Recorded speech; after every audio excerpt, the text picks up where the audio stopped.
Hai, Assalamualaikum warahmatullahi wabarakatuh. Bertemu lagi di channel YouTube sederhana saya ini. Jadi untuk kesempatan kali ini saya akan membahas tentang prediksi soal UP PPG untuk PGSD tentunya, dan ini merupakan bagian ketiga. Nah, untuk video kali ini ada beberapa catatan yang saya siapkan. Yang pertama, ini hanya sekedar prediksi, jadi bisa benar dan bisa salah. Sedangkan yang kedua, ini soalnya terdiri dari 5 pedagogik dan 10 mata pelajaran, dan ini dikhususkan untuk PKN. Dan insya Allah ini saya ambil berdasarkan kisi-kisi UP tahun 2021, dan perlu teman-teman ketahui ternyata kisi-kisinya juga sama dengan UP 2020. Oke, catatan yang ketiga, jadi ini soalnya bisa diambil dari beberapa referensi, bisa dari internet, buku, atau paket yang lainnya. Nah, yang ketiga adalah bila teman-teman menemukan ada ketidaksesuaian jawaban atau prediksi teman-teman atau jawaban teman-teman berbeda, itu diperbolehkan dan mari kita berdiskusi. Oke, kita lanjut saja ke soal yang pertama. Nah, di sini ada guru kelas 5 menyusun RPP dengan subtemanya adalah wujud, benda, dan cirinya. Salah satu indikatornya adalah menjelaskan isi informasi dari bacaan tentang alam dan pengaruh kegiatan manusia.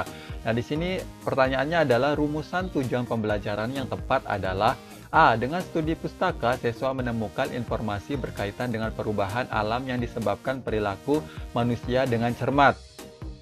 Sedangkan yang B adalah dengan kegiatan membaca sebuah laporan, siswa dapat menuliskan kembali isinya dengan bahasa yang baik dan benar. Sedangkan yang ketiga, yang C ini adalah dengan pengamatan lingkungan, siswa dapat menuliskan hasil amatannya dengan bahasa yang baik dan benar. Yang D adalah dengan membaca, siswa dapat menemukan contoh perubahan alam yang diakibatkan karena perilaku manusia. Sedangkan yang E ini adalah dengan mencatat, siswa dapat mengetahui sumber belajar. Nah, untuk soal nomor 1 ini kira-kira jawabannya apa? Oke, jadi untuk soal nomor 1 ini jawabannya adalah yang A. Nah, jadi perlu kita perhatikan, ini biasanya untuk soal-soal yang saya bahas itu bukan lebih kebanyakan sih, tapi ada beberapa soal yang memang untuk KD-nya selalu yang ditanya adalah tujuan pembelajaran. Jadi sekali lagi, ini kita perlu perhatikan. Jadi tujuan pembelajaran itu merupakan salah satu komponen dalam rencana pelaksana pembelajaran ini RPP, dan harus memuat beberapa hal yang biasa dikenal dengan istilah ABCD. Jadi untuk kita membuat tujuan pembelajaran itu harus ada unsur ABCD-nya. Di mana unsur ABCD itu adalah A-nya adalah audience, yang B adalah behavior, sedangkan yang C-nya adalah condition, dan D-nya adalah degree. Nah, kita mulai dari pengertian dari audiens. Jadi untuk audiensnya itu otomatis adalah peserta didik atau siswanya itu sendiri. Nah, sedangkan yang behaviornya adalah kemampuan yang diharapkan tercapai oleh peserta didik. Jadi yang diharapkan tercapai pada peserta didik itu apa? Nah, untuk yang conditionnya adalah sebuah keadaan atau kondisi yang terjadi dalam proses pembelajaran. Sedangkan yang degree-nya adalah sebuah tingkatan pencapaian peserta didik yang diharapkan setelah mengikuti serangkaian proses pembelajaran. Nah, oke, jadi ini misalnya teman-teman udah tahu nih unsur ABCD-nya ini apa saja sih, tapi perlu kita perhatikan juga eh, tujuannya ini memang antar, misalnya option A dan B ini misalnya ya. Ini kalau kita melihat dari tujuannya emang benar, tujuannya yang dibuat adalah mengandung unsur-unsur A, B, C, D. Nah, tapi perlu kita perhatikan kira-kira sesuai nggak dia dengan KD yang diminta. Nah, di sini atau indikator yang diminta. Nah, di sini kan indikatornya itu menjelaskan. Otomatis ini kita harus memperhatikan ranahnya ini menjelaskan kira-kira yang sesuai atau yang sejajar, C-nya itu kira-kira yang mana. Nah, misalnya kita bahas yang A ini ya. A ini kan kira-kira unsur ABC-nya ada enggak? Nah, seperti yang saya katakan tadi itu unsur ABC-nya memang ada. Misalnya dengan studi pustaka. Nah, dengan studi pustaka ini bisa dikatakan bahwa ini adalah condition. Jadi ini kondisi yang diinginkan. Jadi dengan studi pustaka. Nah, sedangkan di sini yang siswa ini ya siswa. Nah, siswa ini termasuk audiensnya tentunya. Sedangkan menemukan informasi berkaitan dengan perubahan. Nah, ini menemukan informasi. Jadi menemukan ini bisa dikatakan sebagai behaviornya. Nah, sedangkan untuk degree-nya ini lebih mengarah ke perilaku manusia dengan cermat. Jadi dia mengamatinya dengan cermat. Nah, ini sebenarnya bisa juga yang B ini dengan kegiatan membaca sebuah laporan, ini juga bisa dikatakan sebagai conditionnya. Kemudian siswanya tentunya ini siswanya ini tentu ini audiensnya, behaviornya adalah menuliskan. Nah, sedangkan degree-nya adalah menggunakan bahasa yang baik dan benar. Tapi ini kan menuliskan dengan menjelaskan kan ranah C-nya itu berbeda. Jadi itu perlu yang kita perhatikan ketika kita membuat tujuan pembelajaran yang berkaitan dengan unsur-unsur A, B, C, D ini. Oke, kita lanjut ke soal nomor 2. Dalam pengembangan pembelajaran PKN SD, sebaiknya guru dapat memahami karakteristik anak SD. Di bawah ini adalah salah satu dari karakteristik siswa SD adalah A. Pengetahuan yang diperoleh diberikan secara abstrak, sedangkan yang B adalah kemampuan berpikir secara kompleks, sedangkan yang C adalah kemampuan berpikir secara parsial, sedangkan yang D adalah cenderung belajar yang sangat ulet, sedangkan yang E-nya ini adalah cenderung bermain sambil belajar. Nah, oke, jadi perlu kita perhatikan kira-kira soal nomor 2 ini maunya apa. Nah, jadi kira-kira jawaban soal nomor 2 ini apa? Oke, jadi untuk soal nomor 2 ini jawabannya adalah yang E. Jadi cenderung bermain sambil belajar. Nah, oke, jadi menurut Piaget ini menyatakan bahwa setiap tahapan perkembangan kognitif pada anak mempunyai karakteristiknya berbeda. Secara garis besar dikelompokkan menjadi 4 tahap. Nah, yang pertama itu ada namanya tahap sensori motor. Ini usia 0 sampai 2 tahun itu pada tahap ini anak belum memasuki usia sekolah. Sedangkan tahap praoperasional ini dari usia 2 sampai 7 tahun ini pada tahap ini kemampuan kognitifnya masih terbatas. Nah, di sini untuk yang nomor 3 ini mulai mampu menggunakan kata-kata yang benar dan mampu mengekspresikan kalimat-kalimat pendek secara efektif. Berikutnya ini adalah tahap operasional konkretnya itu adalah usia 7 sampai 11 tahun. Pada tahap ini adalah sudah mulai memahami aspek-aspek kumulatif materi. Yang kelimanya adalah tahap operasional formal. Jadi ini usianya adalah 11 sampai 15 tahun. Pada tahap ini anak sudah menginjak usia remaja. Perkembangan kognitif peserta didik pada tahap ini telah memiliki kemampuan mengkoordinasikan dua ragam kemampuan kognitif secara simultan maupun berurutan. Nah, tapi teman-teman juga perlu pahami juga karakteristik anak itu kan ada. Kalau di usia SD itu kan ada tingkatnya SD yang lebih rendah, ada yang tingkatan tinggi. Otomatis nanti karakteristik yang kita temukan pastinya berbeda. Tapi ini untuk soal nomor ini mungkin karakteristik yang diminta itu secara umum ya. Nanti tergantung dari soalnya ya, kira-kira dia mau menginginkan karakteristik anak usia SD yang kelas rendah atau kelas tinggi. Itu perlu kita perhatikan. Oke, sekarang kita beralih ke soal nomor 3. Menurut Piaget, anak usia kelas 1 SD berada pada tahap operasi konkret. Dalam belajar matematika, siswa sudah dapat A. Mengelompokkan benda-benda konkret berdasarkan warna, bentuk, dan ukuran. Sedangkan yang B adalah mengelompokkan bilangan bulat dan bilangan pecahan. Yang C adalah mengelompokkan bilangan real dan imajiner. Sedangkan yang D adalah mengelompokkan bilangan habis dibagi dan bilangan tidak habis dibagi. Sedangkan yang E adalah mengelompokkan bahasa yang baku dan tidak baku. Oke, jadi untuk soal nomor 3 ini jawabannya yang mana? Oke, jadi untuk soal nomor 3 ini jawabannya adalah yang A.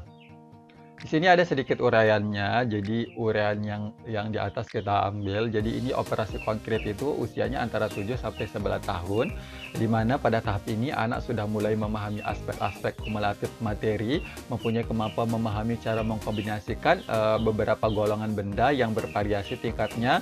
Selain itu, anak sudah mampu berpikir sistematis mengenai benda-benda dan peristiwa yang konkret. Nah, jadi benar-benar tepat ya berdasarkan warna, kemudian bentuk, dan ukuran. Jadi anak-anak udah mengenal hal tersebut. Oke, kita lanjut ke soal nomor 4. Di saat siswa berhadapan dengan pembelajaran tentang masalah globalisasi, maka sebagai seorang pendidik, sikap yang sebaiknya diterapkan kepada siswa dalam pembelajaran PKN di SD adalah A. Memberikan kesempatan kepada siswa untuk menemukan sikap dari dampak negatif dan positif globalisasi, sedangkan yang B adalah mengidentifikasi tentang dampak negatif dan positif dari globalisasi, sedangkan yang C-nya adalah mencatatkan dampak negatif dan positif dari globalisasi, yang D-nya adalah mendiskusikan tentang dampak negatif dan positif dari globalisasi, yang E adalah memberikan kesempatan kepada siswa untuk mencatat dari buku paket tentang globalisasi. Nah, jadi untuk soal nomor 4 ini kira-kira jawabannya yang tepat yang mana? Oke, jadi untuk soal nomor 4 ini jawabannya adalah yang D, yaitu mendiskusikan tentang dampak negatif dan positif dari globalisasi. Oke, kita lanjut ke soal nomor 5. Untuk mengidentifikasi masalah, guru perlu melakukan kajian terhadap pembelajaran yang dikelolanya. Kajian tersebut dapat dilakukan dengan mengajukan berbagai pertanyaan. Pertanyaan yang tepat untuk maksud tersebut adalah sebagai berikut, kecuali A. Apa yang terjadi di kelas saya? Yang B adalah berapa orang siswa yang prestasinya selalu rendah? Sedangkan yang C adalah dengan siapa saja harus mendiskusikan permasalahan ini. Yang D adalah apa dampaknya jika siswa yang berprestasi rendah saya biarkan saja. Oke, jadi untuk soal nomor 5 ini jawabannya yang mana? Oke, jadi untuk soal nomor 5 ini jawaban yang tepat adalah yang C, yaitu dengan siapa saya harus mendiskusikan permasalahan ini. Nah, jadi ini kecuali ya, jadi yang C. Nah, oke, jadi perlu kita perhatikan ketika kita menemukan permasalahan ini, otomatisnya hal yang pertama kita lakukan adalah bertanya terhadap diri sendiri kita. Maksudnya bertanya ke diri kita sendiri, kira-kira apa yang harus saya lakukan untuk meningkatkan, atau apakah ada kekurangan yang saya gunakan model atau strategi segala macamnya, itu perlu kita pertanyakan diri sendiri terlebih dahulu. Oke, jadi ini ada beberapa ulasannya. Jadi pertanyaan yang diajukan guru kepada siswa hendaknya memperhatikan jenjang kognitif. Jika menghendaki suatu pertanyaan yang bermutu, pertanyaan yang diajukan hendaknya diatur mulai dari yang paling sederhana, yang kognitifnya rendah, sampai pertanyaan yang paling suka. Nah, ini apa istilahnya, ini model kita bertanya ke siswa ya, jadi bukan bertanya ke pribadi sendiri. Jadi antara soal dengan uraiannya ini agak sedikit berbeda, tapi setidaknya ini nyambung, dia terkait dia dengan pedagogik. Nanti gurunya ketika mau membuatkan pertanyaan ke anak itu sebaiknya modelnya seperti ini, maksudnya seperti uraian yang saya paparkan ini. Oke, jadi ini ada beberapa. Adapun jenjang kognitif atau taksonomi belum itu adalah sebagai berikut. Yang pertama itu ada pertanyaan bersifat pengingatan, kemudian bersifat pemahaman, kemudian bersifat penerapan, kemudian bersifat analisis, kemudian bersifat sintesa, dan bersifat evaluasi. Jadi ini ada beberapa model-model pertanyaan yang perlu kita siapkan untuk anak ya, supaya tentunya untuk merangsang pembelajaran yang lebih aktif, kemudian untuk anak juga bisa berpartisipasi, termotivasi dalam proses pembelajaran. Nah, kalau pengen rinci terkait hal ini, boleh teman-teman membuka website yang ini ya. Oke, kita lanjut saja ke soal nomor 6. Ini kita beralih ke materi PKN-nya. Pasal 27 ayat 1 Undang-Undang Dasar 1945 memberikan penjelasan mengenai penegakan HAM, tetapi akan terhalang disebabkan A. Tingkat pendidikan yang masih rendah, sedangkan yang B adalah kurangnya pemahaman mengenai hukum, yang C adalah munculnya tindakan yang tidak menghargai orang lain, yang D rendah diri, sedangkan yang E adalah kesadaran berpolitik sehat yang masih rendah. Oke, jadi untuk soal nomor 6 ini jawaban yang tepat yang mana? Oke, jadi untuk soal nomor 6 ini jawaban yang tepat adalah yang B. Di sini ada sedikit uraiannya. Jadi bunyi pasal 27 ayat 1 yaitu segala warga negara bersamaan kedudukannya di dalam hukum dan pemerintah dan wajib menjunjung hukum dan pemerintahan itu dengan tidak ada kecualinya.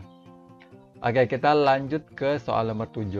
Perbuatan yang dilakukan dengan sengaja sehingga menimbulkan rasa sakit atau penderitaan baik jasmani maupun rohani pada seseorang untuk memperoleh pengakuan atau keterangan dari seseorang atau orang ketiga disebut A. Kejahatan genosida, sedangkan yang B adalah kejahatan terhadap kemanusiaan, sedangkan yang C adalah penganiayaan, sedangkan yang D adalah penyiksaan, sedangkan yang E adalah diskriminasi.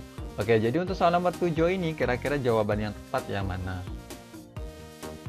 Oke, jadi untuk soal nomor 7 ini jawabannya adalah yang D, yaitu penyiksaan. Oke, jadi ini ada penjelasannya. Penyiksaan yaitu perbuatan yang dilakukan dengan sengaja sehingga menimbulkan rasa sakit atau penderitaan baik jasmani maupun rohani pada seseorang untuk memperoleh pengakuan atau keterangan dari seseorang atau orang ketiga. Kita beralih ke soal nomor 8. Sebelum dilangsungkannya Konferensi Asia Afrika, diselenggarakan konferensi pendahuluan yang salah satunya adalah Konferensi Kolombo. Nah, konferensi ini bertujuan untuk A. Membahas penyelesaian mengenai pertentangan yang terjadi antara blok barat dan blok timur.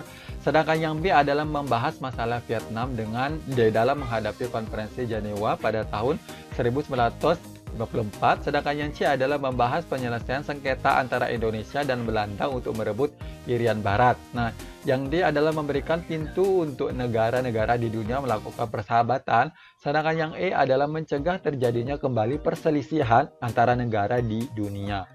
Oke, jadi untuk soal nomor 8 ini jawaban yang tepat yang mana? Oke, jadi untuk soal nomor 8 ini yang tepat adalah yang B. Nah, di sini ada ureannya. Nah, Konferensi Kolombo ini diselenggarakan di Sri Lanka pada tanggal 28 April sampai dengan 2 Mei 1954 dengan tujuan untuk membahas masalah Vietnam dalam menghadapi Konferensi Jenewa pada tahun 1954. Oke, kita beralih ke soal nomor 9. Dalam sidang BPUPKI 1, IR Soekarno mengemukakan prinsip untuk dijadikan dasar negara Indonesia adalah A. Kebangsaan, kemanusiaan, ketuhanan, kerakyatan, kesejahteraan rakyat. Sedangkan yang B adalah kebangsaan Indonesia, internasionalisme atau perikemanusiaan, mufakat atau demokrasi, kesejahteraan sosial atau ketuhanan. Nah, yang C adalah ketuhanan yang Maha Esa, kemudian persatuan Indonesia, rasa kemanusiaan yang adil dan beradab, kerakyatan yang dipimpin oleh hikmat kebijaksanaan dalam permusyawaratan perwakilan, serta keadilan sosial bagi seluruh rakyat Indonesia. Nah, yang D adalah persatuan, kekeluargaan, keseimbangan lahir dan batin, musyawarah dan keadilan rakyat. Yang E adalah sosionalisme, kerakyatan, dan ketuhanan. Untuk soal nomor 9 ini kira-kira jawaban yang tepat yang mana? Oke, jadi untuk soal nomor 9 ini yang tepat jawabannya tentu adalah yang B. Nah, di sini ada beberapa penjelasannya. Jadi pada tanggal 1 Juni 1945, IR Soekarno mengajukan usulan calon dasar negara, yaitu yang satu adalah nasionalisme, itu kebangsaan Indonesia. Yang kedua adalah internasionalisme, itu perikemanusiaan. Sedangkan yang ketiga adalah mufakat atau demokrasi. Sedangkan yang keempat adalah kesejahteraan sosial. Yang kelima adalah ketuhanan yang berkebudayaan. Oke, kita beralih ke soal nomor 10. Insinyur Soekarno mengemukakan bahwa kelima prinsip calon dasar negara bisa diperas lagi menjadi trisila, yaitu A. Ketuhanan, kerakyatan, dan keadilan. Sedangkan yang B adalah sosionalisme, sosio-kerakyatan, dan sosio-ketuhanan. Sedangkan yang C adalah keadilan, persatuan, kerakyatan. Nah, yang D adalah sosio-keadilan, permusyawaratan, sosio-ketuhanan. Yang E adalah sosionalisme, sosio-demokrasi, dan ketuhanan. Oke, jadi untuk soal nomor 10 ini jawaban yang tepat yang mana?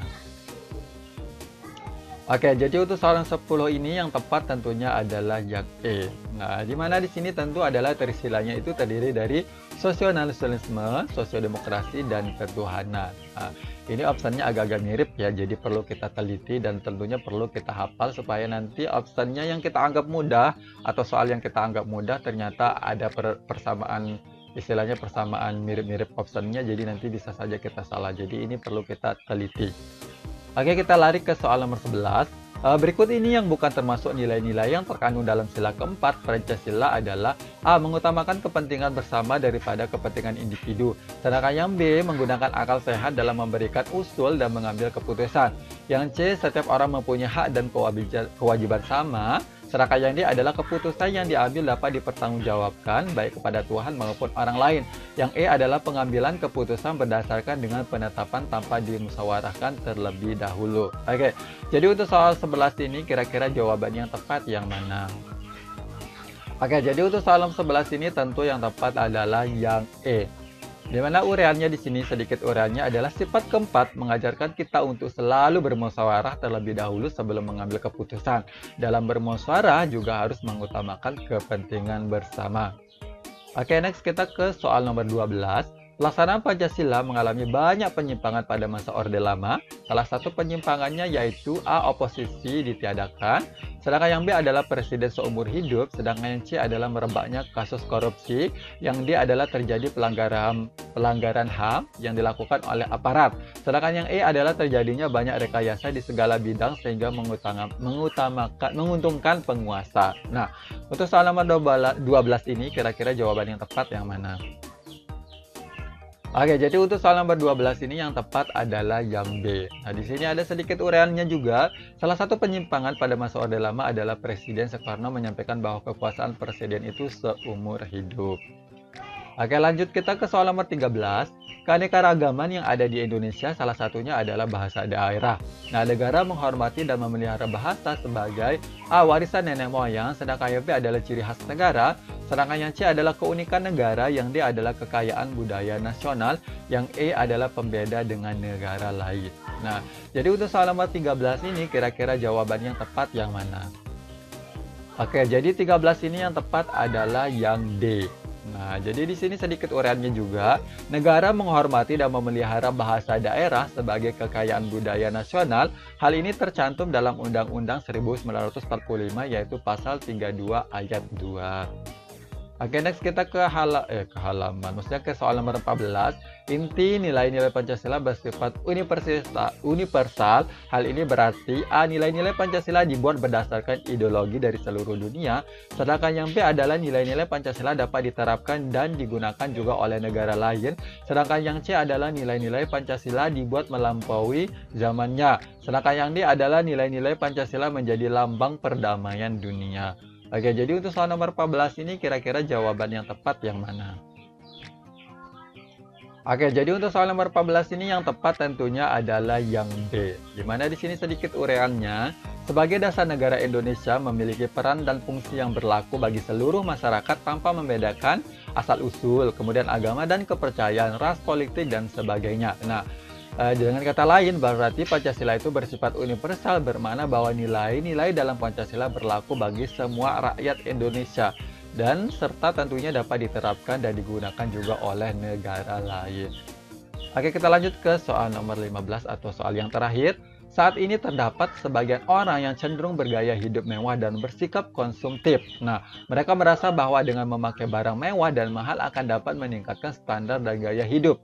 Hal tersebut merupakan bentuk ancaman dari luar yang masuk ke Indonesia, yaitu yang A adalah konflik agama, sedangkan yang B adalah diskriminasi politik, yang C adalah dominasi kaum mayoritas dan kesenjangan sosial, yang D adalah serbuan produk luar negeri, sedangkan yang E adalah budaya asing yang tidak sesuai dengan falsafah bangsa. Oke, jadi untuk soal nomor 15 ini jawabannya tepat yang mana? Oke, jadi yang nomor 15 ini jawabannya yang tepat adalah yang C. Di sini juga sedikit uraiannya, budaya konsumtif dan hidup mewah dengan anggapan bahwa pemakaian barang mahal dan mewah akan dapat meningkatkan standar dan gaya hidup merupakan suatu bentuk ancaman dari luar. Nah, yaitu dominasi kaum mayoritas dan kesenjangan sosial. Oke, jadi hanya itu yang bisa saya sampaikan untuk soal kali ini atau pembahasan soal kali ini. Kurang lebihnya mohon dimaafkan. Bila ada hal-hal yang salah, tolong beri kritik dan saran. Sekian. Wabillahi taufiq wal hidayah. Wassalamualaikum warahmatullahi wabarakatuh. Bye-bye.